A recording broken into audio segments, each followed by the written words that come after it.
оила макони меҳрубонӣ. дуруд бинандаҳои азиз, мо силсилаи видео подкастҳоро дар мавзӯи оила макони меҳрубонӣ идома медиҳем ва бояд гуфт, ки дар меҳмонии мо нафароне буданд, ки воқеан таҷрибаи зиндагӣ доштанд аз миёни мардҳо ва бонувон.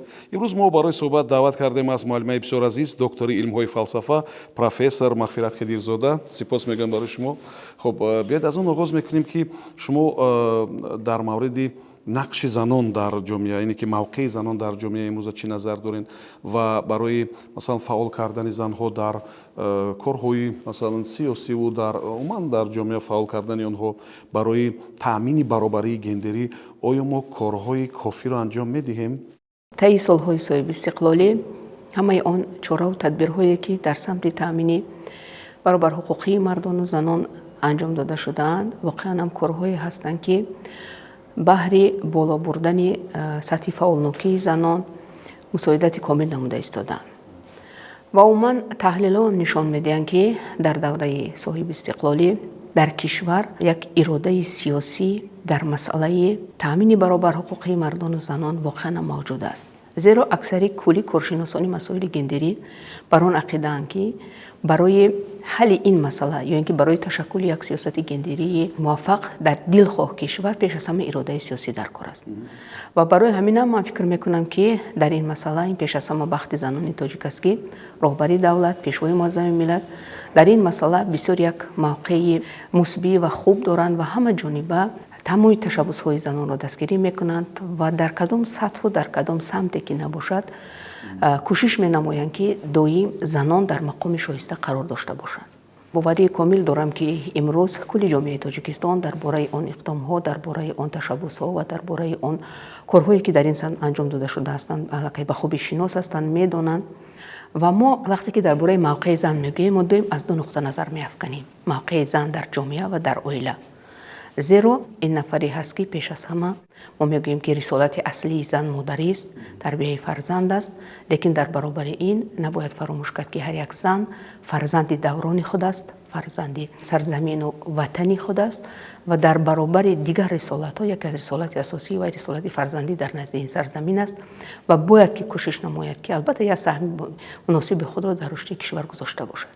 ва умуман агар аз ҳамин нуқтаи назар, яъне нақши занон дар ҷомеа ва оила мо назар афканем, агар дар сатҳи қонунгузорӣ ҳам бинем, мо мебинем, ки силсилаи қонунгузорӣ санадҳои меъёрии ҳуқуқӣ дорем, ки нақши занонро бевосита дар оила муайян мекунанд, имтиёзҳо муайян кардагианд ва боз мо санадҳои меъёрии ҳуқуқӣ дорем, ки вобаста ба тақвияти мавқеи занон дар ҷомеа нигаронида шудаанд. саркарда агар гирману фармони тарихии ҷануби олӣ ба 3 декабри соли 1999 дар бораи тадбирҳои баланд бардоштани нақши занон дар ҷомеа, ки ин як асос шуд барои қабул шудани силсилаи қонунҳо, қарору дигар санадҳои меъёрии ҳуқуқӣ. яъне аз ин нуқтаи назар вақте ки мо назар меафканем, мебинем, ки аз конститутсия сар карда то қонунҳо, то барномаҳо, стратегияҳои гуногуне, ки таи солҳои соҳиби истиқлолӣ дар кишвар қабул карда шудаанд, пеш аз ҳама мақсаду ҳадафи онҳо дар кишвар ташаккул додан ва рушди як сиёсати гендерӣ муваффақе ҳаст, ки мақсади он на танҳо баробар ҳуқуқии мардону занон, балки ташкил намудани имкониятҳои баробар низ барои амалӣ намудани ин ҳуқуқҳо мебошад. хуб, дар мавриди қонунгузориҳо гуфтем, муаллим азиз, замони роҳбарии шумо дар кумитаи кор бо занон ва оила низ як силсила санадҳои ҳуқуқӣ қабул шуданд, хуб, ки онҳо ба беҳтар сохтани зиндагии занон равона шуданд ва ҳамчунин барои кам кардани хушунати хонаводагӣ низ ҳамчунин. ба назари шумо баъди қабул шудани ҳамин қонунҳо ягон тағйироте дар муносибати масалан оилаҳо, дар муносибати мардҳо ба миён омад? оё эҳсос мекунед, ки хушунат камтар шуд баъди ин санадҳои ҳуқуқӣ? ташаккури зиёд. воқеан ҳам яке аз санадҳои бисёр муҳиме, ки дар ин давра қабул шудааст, ин барномаи давлатӣ дар бораи пешгирии зӯроварӣ дар оила буд. ҳамчунин консепсияи рушди оила дар ҷумҳурии Тоҷикистон, ки соли 2015 қабул карда шуда буд. яъне имрӯз бо гузашти вақти муайян, яъне фосилаи муайяни вақт, мо имрӯз воқеан ҳам шумо дуруст қайд кардед, ки чӣ гуфта метавонем, мо чӣ дорем имрӯз дар натиҷаи татбиқи ин санадҳои меъёрӣ қабул шуда. پیش از همه در سمت ما میدونیم که یکی از مسائل بسیار مبرم و یک مسئله که بسیار در دایره‌های گوناگون سر کرده از سطح عائله ها تا سطح جامعه بسیار وسیع بررسی می شود. این مسئله پیشگیری زورآوری در عائله است. چون که وقتی که ما زورآوری در عائله میگوییم خود همین مفهوم زورآوری این پیش از همه و البته این ما وقتی که میگوییم پیش از همه یکم اساسیت یکم تصوراتی که در ما پیدا می شود این زورآوری پیشگیری زورآوری نسبت زنان بانوان نیست. لیکن اصلا این ظهورات میتواند که نسبت دلخواه اعضای عائله باشد. و از همین نقطه نظرم امروز مثلا با مهلت معینی که از سال 2014 تا 2023 که برنامه دولتی قبول کرده شده و امسال جمع بست می شود، یعنی ما امروز چی داریم وابسته به همین؟ ما امروز با باوری گفته می توانیم که یک مکانیزم دائم و تکمیل یابنده ای چاره‌بینی ها وابسته به تطبیق قانون جمهوری تاجیکستان درباره پیشگیری زورآوری در عائله داریم. این یکم دستاوردی که ما داریم. زیرا در زمینه برنامه دولتی که قبول شد یک سلسله استراتژی‌های دیگری قطع سنت‌های دیگری زیر قانونی قبول کرده شدند که آنها پیش از همه روانه کرده شده بودند با عملی نمودن نشاندادهای قانونی ذکر گردیده و همچنین برنامه دولتی. چیزی دیگری که ما داریم اعتراف زورآوری همچون پدیده نامطلوب ضد حقوقی و پایمال کننده شأن و شرف انسان. یعنی اگر تو این وقت مثلا در دایره‌های معین یعنی که در سطح‌های گوناگون همین زورآوری در عائله همچون یک پدیده اجتماعی یا اینکه یک معیار اجتماعی اگر قبول کرده میشد امروز علاقه تفکر درباره پدیده ضد حقوقی بودن زورآوری در عائله یعنی پدیده نامطلوب و نامقبول بودن آن در جامعه تشکل یافته است. یعنی امروز هر یکی ما و شما و دیگر قشرهای جامعه زنان به خصوص میدونن که مثلا زورآوری در عائله استفاده قوای زوری در کدام شکلی که آن نباشد و این عمل ضد حقوقی است. این بسیار چیزی میکنه. زیرا وقتی که همین خود زورآوری را اعتراف میکنند که در حقیقت این زورآوری است، این یک شکل معمولی رفتار نیست، یعنی این گونه رفتار نباید باشد در جامعه، این علاقه یک قدم خودش برای حل برطرف نمودن همین پرابلم شده میتواند. خب معلم عزیز در مورد برابری گفتیم بعضی ها پوشیده نیست که مثلا مردها به این نظر هستند که در جامعه مرد سالار که همیشه ما گپ مرد گوش میکنیم مرد هم چون غیر رسمی هم باشد سروری عائله و نفری گپزن در عائله است همین برابری را تامین کردن بسیار دشوار است و حتی بعضیا فکر میکنن که غیر امکان است. شما با کدام دلیل همین اندیشه آنها را رد میکنید که واقعا هم در جامعه سنتی ما نیز برابری زن و مرد بوده میتواند؟ شما میدونید وقتی که ما امروز درباره برابری واقعی گپ میزنیم برابری حقوقی واقعی گپ میزنیم ما خواهیم نخواهیم ما اعتراف میکنیم که واقعا هم هستند معیارهای معین اجتماعی که دارای خصوصیت تعبیزی میباشند و اونو یعنی که در جامعه در شکل قالب‌های گندری جای دارند و اونا میتوانند که تاثیر خودش را به همین چیز رسانند. لیکن چیز دیگر اون است که با رشد جامعه با پیشبرد کارهای زیادی ترغیباتی و تشویقاتی فهماندهی مخصوصا در مسئله گوییم که پیشگیری حالتهای زورآوری در عائله توسط تطبیق نمودن دیگر تدبیرهایی که در این سمت روانه کرده شده است ما امروز باید در جامعه واقعا در سمت مفکوره سازی کاری زیادتر داشته باشیم. یعنی امروز باز چقدر که تکرار کردم اون همچون معیار اجتماعی قبول نکنه یعنی که باید همین خیلی باشد نیو یعنی باید که از نقطه نظری امروز یک فردیت از نقطه نظری یک شخصیت یعنی اعتراف هر یک اعضای عائله همچون شخصیت از همین نقطه نظر برای همین ما گفته استودیم که مثلا وقتی که ما از تطبیق همین برنامه ها امروز چی داریم یک مکانیزم معینی کار با قربانیان زورآوری داریم تشکل یافته یک مکانیزم روانه‌سازی علاقه یک پرابلمی بود که مثلا وقتی که قربانی زورآوری به شما مراجعت میکند به کجا زورآوری میکنه مکانیزم روانه‌سازی کار کرده شده است. چیزی دیگری که ما داریم مکانیزم کار با زورآور داریم چون که وقتی که ما کاربری میکنیم با قربانی شخصی که زورآوری از کرده صادر کرده است با اونم کاربری کردن این مکانیزم کار کردیم امروز در جامعه هست. خب شما زمانی که معاون رئیس ولایت ختلان بودین یک گروه بین اداروی هم تاسیس داده بودین فکر میکنم که در زمینه تجربه که علاقه در دیگر مقام داشتین و مقصدش این پیشگیری زورآوری در عائله خوشبخت‌تر ساختن عائله ها بود و حالی درک دارین که این گروه فعالیت میکند یا نه و آیا همون مکانیزم های و فشنگ‌هایی که استفاده میشد تاثیر بخش بودند؟ واقعا درباره تاسیس گروه بین اداروی که در هنگام فعالیت در ولایت ختلان ما تاسیس داده بودیم این تجربه نخستین در جمهوری بود. برای چی ما اینو تاسیس داده بودیم؟ در برنامه دولتی اوید به پیشگیری زورآوری در اویلا اومده است که مقامات اجرایی محلی حکومت دولتی هماهنگسازی فعالیتی سوبیکت‌های در سمت پیشگیری زورآوری کارکننده رو هماهنگ می‌سازد. یعنی این سوال بود برای ما با کدام راه هماهنگ سازیم. مکانیزم هماهنگسازی را یافتن در کار بود. گروه بین داروی میکنیم، شورای کوردیناسیونی میکنیم یا یک شورای مشورتی میکنیم. عموما یک کاری کردن در کار بود که فعالیت انامین همه سوبیکتایی که قانون معین کرده است باید نه هماهنگ کرده شوند. زیرو برای چی ضرورت بود؟ ضرورت در اون بود که مثلا همین پیشبری کار در سمت پیشگیری زورآوری در اویلا فعالیت هماهنگ طلب میکند. یک مقام مثلا اگر ما امروز بگیم که کمیته کار با زنان و اویلا نزد حکومت جمهوری تاجیکستان چون مقام وکالتدار در سمت تطبیق این برنامه معین شده، یک مقام در علاهیدگی نمیتواند از عهده حل همین پرابلم برای امین این کاری هماهنگ است و تاسیس همین گروه کاری بین دارویی که در ولایت ما عملی کردیم برای ما بسیار کمک رساند در حل فوری مسئله هایی که وابسته به پیشگیری زورآوری در اویلا میشدند. ما حتی تجربه ها یک چند مثال ها یک چند تجربه های موفقی هم داریم که در همین سمت مثلا ما از توسط همکاری زیچ و هماهنگی فعالیت تمام سوبیکتان متوانستیم از همین یک گویم که وضعیت وزنین برای همون نفری را که به زورآوری گرفتار شده است و برای حل مسئله های اجتماعی که داشت مساعدت نمود. خودی جبر دیده ها چی کمک میگرفتن غیر از مشورت، غیر از مثلا کمکی کدام روانشناس یا حقوق شناس، چی کمک های دیگر هم میگرفتن اونا؟ یکی از سبب های جای داشتن زورآوری در اویلا این مسئله یعنی موجودیت وابستگی اقتصادی است.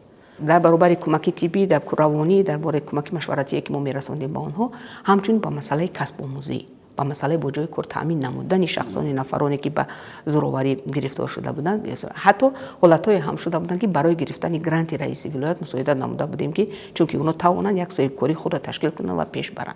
یعنی اینم به قطاری همین نفرا وقتی که همین مسئله ها را بررسی می‌کردیم به قطاری گروه‌های داخل می‌شدند که اونها به اونها اولویت داده می‌شد چون که این واقعا هم یک قشری بود که به دستگیری نیاز داشتند.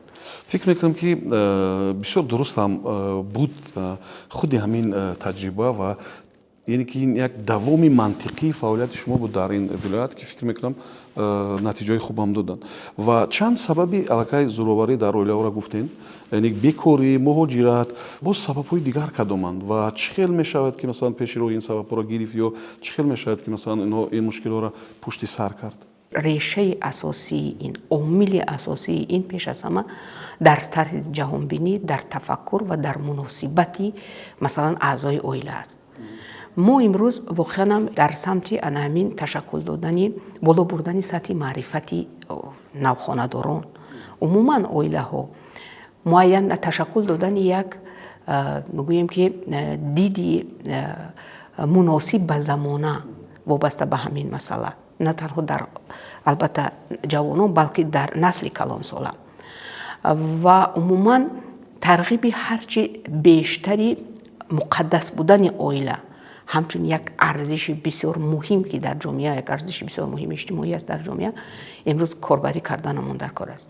یعنی هرچی بیشتر تشویق نمودن اونه که اویلا مکانی مهربانی است، هرچی اونه که مثلا این اویلا باید که مکانی همدیگر فهمی باشد، مکانی دستگیری باشد، مکانی محبت باشد، همین هر چیز زیادتر تشویق کردن من این پرینسیپ را در کار است. خب با موضوع فرزندو اگر برگردیم در اویلاهای نواستوار، اویلاهایی که جنگ و جنجال است و خشونت هست، طبیعی است که فرزندو یک ضربه روانی هم میبینن. با اونها چه خیلی باید مناسبت کرد؟ مثلا موقع خویش تبار نزدیکان، همسایه ها، جماعت، نمیدونم موقع اونها باید چگونه باشد، در حالی که ما مثلا خیلی کم میشد که به زندگی اویلاوی یک نفر دخالت کنیم. بعضیا فکر میکنن که اصلا این کاری انفرادی آنها است و دخالت نمیکنن. در این وقت تحول کودک فکر میکنم که دشوارتر میشد. البته میدونید همین کودک در کدام محیطی که تربیت یابد همون محیط به او همون حال تاثیر میرساند و یک گوییم که یک بسیار یک پیامدی ناخوش گوییم یا که یک نامطلوبی زورآوری هم در اویلا همین است که اون میتواند به شکل گیری تفکری منبعده کودک در مسئله مناسبت‌های اویلاوی تاثیر رساند. یعنی کودکی که در همین خیلی محیط زورآوری، در محیط جنگ و جنجال، در محیطی که مثلا محبت نیست تربیت می‌یابد، در وی همون شکلی تفکر، همون شکلی افکار، همون شکلی جهانبینی تشکل می‌یابد. یعنی فکر می‌کند که مناسبت اویلاوی همین است و باید همین خیلی باشد. باید یک کس داد زند، یک کس خاموش ایستد، باید یک کس زورآوری کنه، یک کس خاموش. یعنی این میتواند که در قدم‌های منبعی حیات در اویلا بنیاد کردن و حتی تاثیر خودش را همین پیامد نامطلوب زورواری در همین است. برای همین شما درست قید کردید وقتی که ما بی‌طرفی میکنیم وقتی که ما میگیم که این کار اویلوی همین است تا یک درجه مثلا ممکن سنت‌ها تا یک درجه معیارهای اجتماعی هستند که امکان آشتی کردن اعضای اویلا آسان‌تر است نظر به آنی که از بیرون یک از دخالت میکنه و ما نباید فراموش کنیم که یک مسئله یک پرینسیپ اساسی بسیار مهم است در رسانیدن کمک به همین زورواری وای میگن ضرر نرسان یعنی که همین ضرر نرسان یک پرینسیپ اساسی است که هنگام ما با همین حالت زورواری وای میگه اگر شخصی که زورواری را همچون معیار قبول کرده باشد ما با هیچ کمک کردن نمیتوانیم. مثل که در یک مقاله وایم هست که قدرت نیکی نداری بد مکن. فکر میکنم که امروز وابسته به مسئله زورواری بی‌طرف بودن این البته کار خطا است. خب یک چیز دیگر معلومه ببینید سندهای حقوقی زیاد قبول شدن. گروه‌های بین اداروی کار میکنن هماهنگسازی صورت میگیرد یعنی مکانیزم ها علاقه تکمیل یافتن فعالیت میکنن قدر تاثیررسانی زیاد صورت میگیرد وسطای اخباری اومای زیاد در این باره میگن ولی چرا شمار آنهایی که زورآور هستند کم نمیشود حالا مثلا با مسائل خشونت مراجعت میکنن شکایت میکنن چرا کم نمیشود یا شاید ما کدام یک جزا رو سخت‌تر کنیم نمیدونم باید چیکار کنیم. سال 2015 هم در یک کنفرانس بین المللی اشتراک کرده بودم گفته به همین مسئله زورواری و یک نفر کارشناس یک گپ گفتن که اگر همین زورواری رو اپیدمی گفتن ممکن میشد و در حقیقت هم خصوصیت اپیدمیوی داره چون که در همه جا پخش شدگی هست یعنی برای چی یعنی این ظهورات تا امروز تنها ظهورات جامعه ما نیست این ظهوراتی هست که در کل جامعه جهانی پهن گشته است بله حتی در کشورهای پیشرفته هم با این پروبلم روبرو هستند و جای دارن. یعنی امروز برای چی ما میگیم که ما امروز پیش از همه با دیگر کردن تفکر کار کردنمون ضرور است با تشکل دادن یک مناسبت تحمل ناپذیر نسبت به زورواری کار کردنمون در کار است. در برابر این ما نباید فراموش کنیم که ما و شما در یک فضای زندگی کرده ایستادیم که فقط ما تاثیر نمیرسانیم باز تاثیرهای دیگر هم هستند تاثیرهای عکس خصوصیتی برعکس مثلا تاثیررسانی ما هم هستند. برای همینم در چنین شرایط البته کار بردن و فعالیت کردن بسیار مشکل است. این آشکار شوی ممکن تا این وقت پوشیده بود این پروبلم این مسئله تا این وقت در این باره گپ نمیزدن چون که رو همچون سری اولوی میدونستن درک اونه که واقعا هم امروز در کشور یک زمینه یک اراده پیدا شده است وابسته به ریشه‌کن کردن همین چیز برطرف کردن همین هیچ نبود پس کردن سطح همین حالت نامطلوب یعنی پیشگیری زورواری در ممکن در همین سبب مراجعات زیاد شد و این حالت یک چیزی بود که یک چیزی هست که امروز گشوده شده است و فکر میکنم که البته این هر چیزی که گشوده می شود برای حلش آسان‌تر می شود نظر به اون که پوشیده است. بله. خب در مورد مراجعات ها ادامه میدیم. ما چند تلفنی باوری هم داریم هم در کمیته است در وزارت عدلیه است وزارت کار داخلی است خب که پیوسته شبانه روز کار میکنند و این تجربه رو من در یک نوار هم در امریکا بود نمیدونم یا کدام کشور اروپایی تماشا کردم که در تگ کپروک ها وقتی که زن میخواد از فشار زیاد خود را از کپروک پرت آید رقم تلفن روانشناسان نوشته شده است و او در آخرین لحظه ها زنگ میزند و از رأیش میگردد یعنی که در جامعه جهانی همین چیز یک چیزی با منفیت زنها است یا با منفیت اونایی که خشونت دیدن قبول کردن. به نظر شما همون تلفن هایی که ما داریم همین گونه رسالت خود رو انجام دادن آیا این طرز یعنی با واسطه تلفن مراجعت کردن و مصلحت گرفتن نتیجه بخش است؟ البته میدونید تشکیل نمودن چنین شبکه‌های یا چنین مکانیزم‌های کمک رسانی فوری اینا بسیار چیزی ضروری هستند. یعنی در یک حالت بسیار گوییم که سختی روانی است در یک حالت مثل در یک احساسی بلند است و مثلا به هر کار دست دادنش ممکن است و وقتی که به همین از همین آگاهی دارند درباره موجودیت همین تلفن‌ها و سری وقت یک مشورت ضروری حقوقی است روانی است میگیرن من فکر میکنم که البته این نتیجه میده. من برای چی سوال دادم برای اینکه مثلا همون نفری که ابجکت اساسی همین خشونت است خشونتگر مثلا همون نفر زنگ نمیزند به این رقم تلفن اساسا اونها زنگ میزنند که جبر دیده هستند. برای همین از این نقطه نظر گفتم که آیا این ترتیب نتیجه بخش هست یا نه. من فکر میکنم که البته این نتیجه بخش هست و بسیار خوب میشد که اگر یک مرتبه مثلا همین تلفن باوری که امروز هستند در نزد کمیته هستند چون فعالیت میکنن یک مرتبه مثلا وقتی که مانیتورینگ فعالیت خودشون اگر پیشنهاد میکردن که جمعیت هم آگاهی پیدا میکرد که در حقیقت همین چیز کار کرده است همین مکانیزم ثمرناک تاثیر رسانی است این بسیار خوب میشد. خب تصور کنید که در اویلا نفرانی کسب و کاری گوناگون زندگی میکنند سطح دانش و سوادی آنها هم گوناگون است چه مثلا ممکن است در ذهن اعضای اویلا میره جا کرد که همان نمود زورواری این جنایت است و این کارا باید انجام ندهند. بدونید اگر که ما درباره چه کار باید کرد کنیم من فکر میکنم که یک قالب یگانه وجود ندارد در انسان. برای چی قالب یگانه وجود ندارد؟ برای که هر یک عائله به طرز خود خصوصیت خودش دارد و در برابر این هر یک اعضای عائله فردیت است. فردی الهیده است و خصوصیت خودش دارد. از همین سبب من فکر میکنم که در عائله ها ما امروز پیش از همه چیزی که عائله سنتی تاجیک داشت، چیزی که داشت مثلا محبت بود، احترام یکدیگر بود، احترام کلانسال بود، احترام خردسال بود، دستگیری خردسال بود، مقدس دانستن پدر و مادر بود. هر چیز زیادتر همین ارزش‌ها را امروز ترغیب کردن در کار است تا اینکه عائله مکانی مهربانی باشد. معلم عزیز، برای از میان رفتن آنها به نظر شما چی تأثیری بد رسانیده است؟ ما در یک زمان جهانی شوی ما شما زندگی داریم. ما اکثرا بسیار حالت وقتی که میگیم یکی از تاثیرهایی که جهانی شوی رسانیده ایستاده است به ارزش‌ها است. و ما میدونیم این تاثیر رسانی ها همین خیلی به طور خاطیکی نرفته ایستادن، اینا مقصدناک رفته ایستادن. یعنی جامعه ها میتوانند که در زمینه سنت ها بسیار استوار باشند، مخصوصا وقتی که گپ سر عائله میرود. ما امروز میبینیم که در همین جامعه جهانی وقتی که ما میبینیم در تمدن های دیگر میبینیم، در فرهنگ های دیگر میبینیم، مثلا عائله، استواری عائله اونقدر ارزشی ندارد برای اونها. حتی دیگر پرابلم های دیگر هم در اینجا پیدا شده ایستادن. برای همین هم در چنین شرایط ما خواهیم نخواهیم نیروهای منفعتدار، قوه‌های منفعتدار میدونن که عائله یک اولین اجتماعی جامعه است. اگر شکست ارزش‌ها، اگر شکست معنویات از عائله سر شود و یا آسان در جامعه پهن کردن ممکن است.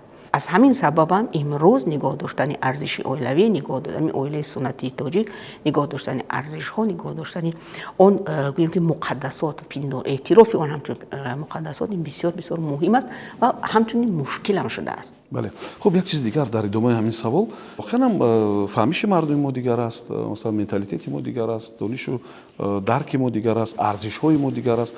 آیا می شود با مدل هایی که مثلا در اروپا و آمریکا قبول شده است جامعه ما رو همین گونه برابر حقوقش تامین کرد یا خشونت از میان برد، در حالی که مثلا شاید برای ما کدام یک برخورد دیگر، کدام یک مدل خودی شاید لازم باشد؟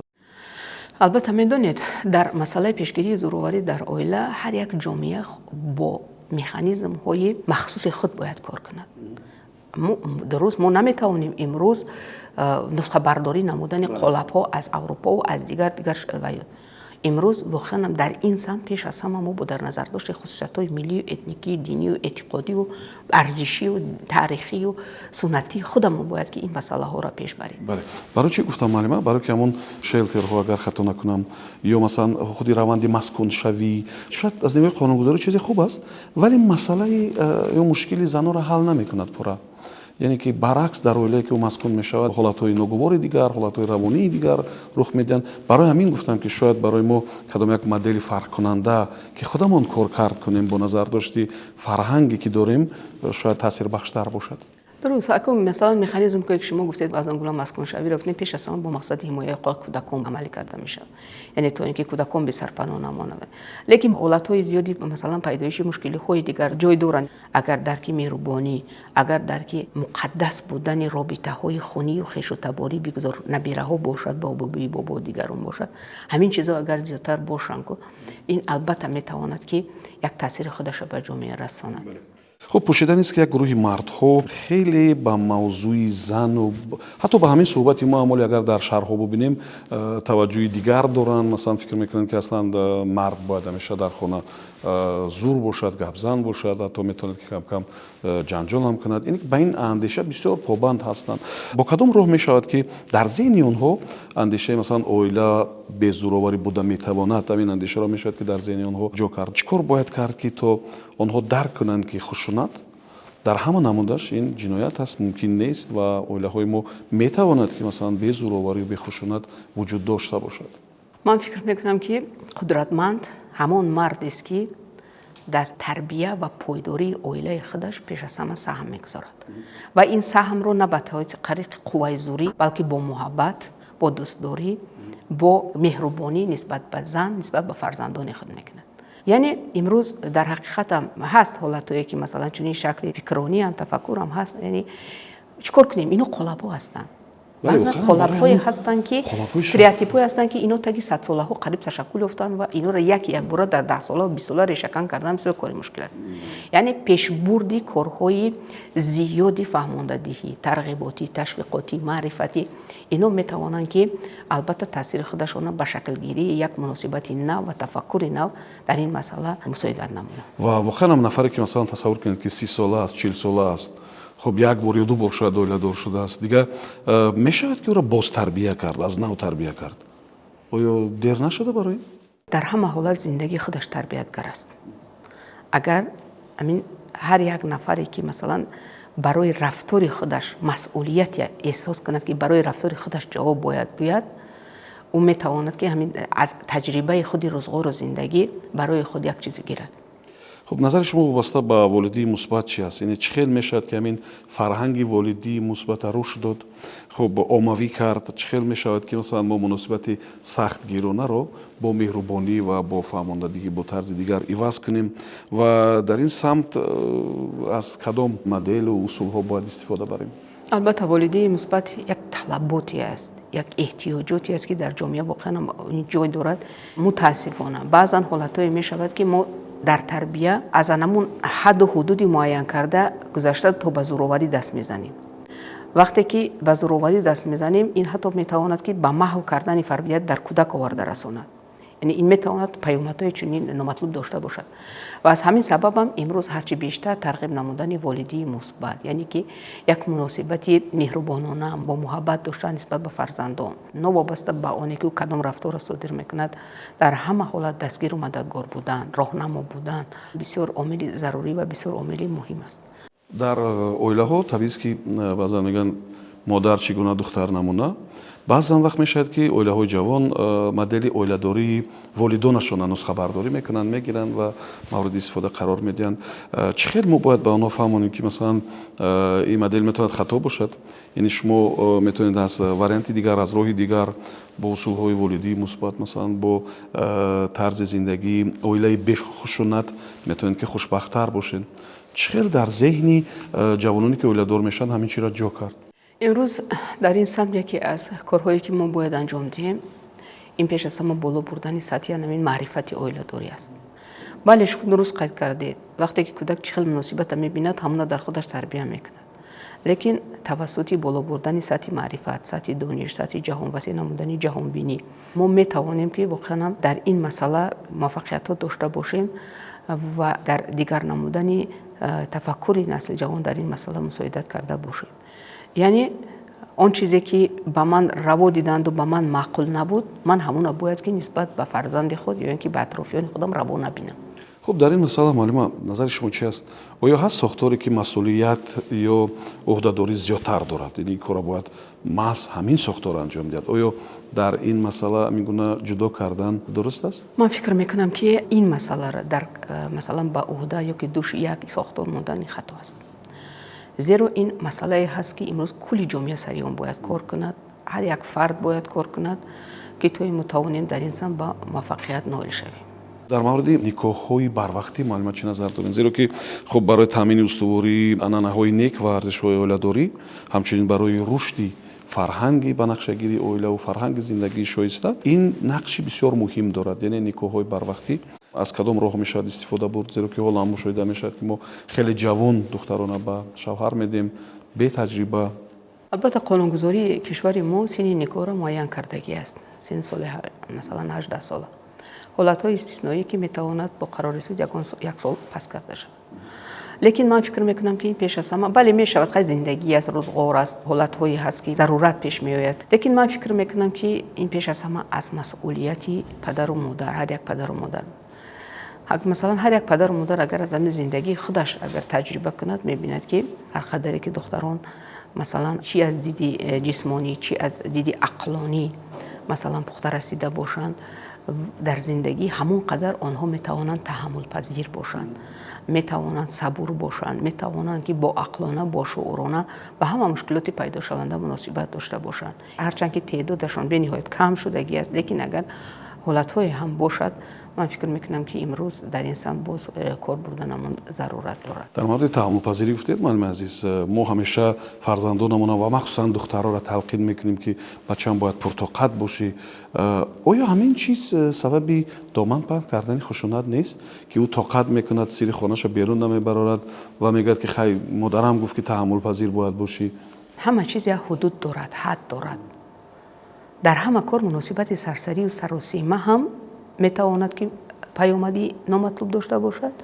احترام شخصیت خودت از دست دادن هم میتواند که پیامدی نامطلوب داشته باشد و در همه حالت شناخت حدود و شناسانیدن همین معیار ضرور است. من فکر میکنم مثلا از تجربه زندگی خود میگیم، از تجربه زندگی مثلا اطرافی میگیم که در همه حالت قرار با ملاحظه قبول کردن، در همه حالت مناسبتی با شعورانه و با عقلانه کردن به همه مشکلاتی که در زندگی میشود، در مناسبت ها میشود، این البته به فایده کار است. چی باید کرد که تو اویله های ما واقعا مکان مهربانی، محبت و صداقت باشد؟